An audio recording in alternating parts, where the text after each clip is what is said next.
তাওহীদি media, বিশুদ্ধ ইসলামের পথে। সফরের 3 ওয়াক্ত নামাজ মানে জোহর, আসর, মাগরিব কাজা হয়ে গেলে বাড়িতে এসে কিভাবে আদায় করব? পর্যায়ক্রমে আদায় করবেন, তারতিব সিরিয়াল বহাল রাখবেন। আগে জোহর পড়বেন, পরে আসর পড়বেন, পরে মাগরিব পড়বেন, এইভাবে। কিন্তু যদি দেখেন যে জামাত গিয়েছেন, মসজিদে গিয়েছেন, আর জামাত আপনার মাগরিবের জামাত হচ্ছে, তাহলে মাগরিবের জামাতে আপনি ইমামের নিয়তি রাখতে হবে, জরুরি নয়। আপনি জোহরের নিয়ত করবেন, 3 রাকাত যখন পড়া হয়ে যাবে তখন 1 রাকাত পড়ে নেবেন। মুশকিল শুধু এশার সালাতে গিয়েছেন আর জামাত শুরু হয়েছে,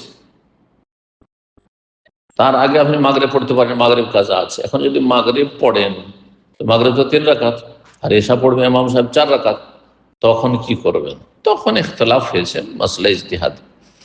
একদল বলছেন তখন তারতিব মানে পর্যায়ক্রমে সালাত আদায় করা আবশ্যক থাকবে না, যেটা আগে ফরজ হয়েছে, আগে মানে মাগরিব আগে ফরজ, তখন মাগরিব না পড়ে আপনি এশারি নিয়ত করে 4 পড়ে নেন, পরে মাগরিব পড়ে নেন। আরেক দল বলছেন না, এমনটা করবেন না, বরং তারতিব সর্ব অবস্থায় সিরিয়াল ফরজ। সুতরাং 3 রাকাত পড়ে আপনি বসে যাবেন মাগরিব, আর অপেক্ষা করবেন যখন ইমামের 4 রাকাত পড়া হবে, আত্তাহিয়াত পড়বে, তারপর ইমামের সাথে সালাম ফিরবেন। আর এক দল এর চেয়ে বেশি তাড়াহুড়া করে, তারা বলছেন যে 3 রাকাত পড়ে, আর এরকমটা অনেকে করে থাকে, ভুল এটি আসলে।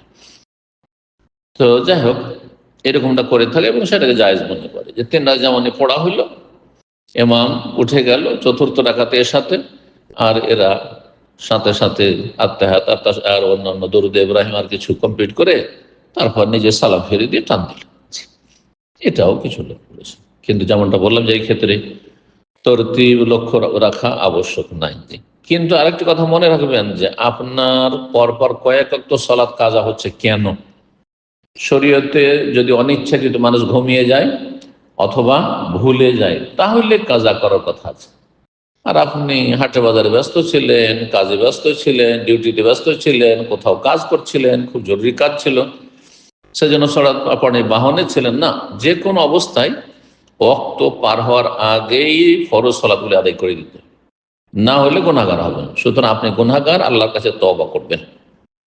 জোহর, আসর, মাগরিব কাজা করে ফেলেছেন আপনি, আর শরীয়তে আপনার গ্রহণযোগ্য কোনো কারণ নেই, সুতরাং আপনি গুনাহগার, আল্লাহর কাছে কাবীরা গুনাহ করেছেন, তওবা করেন।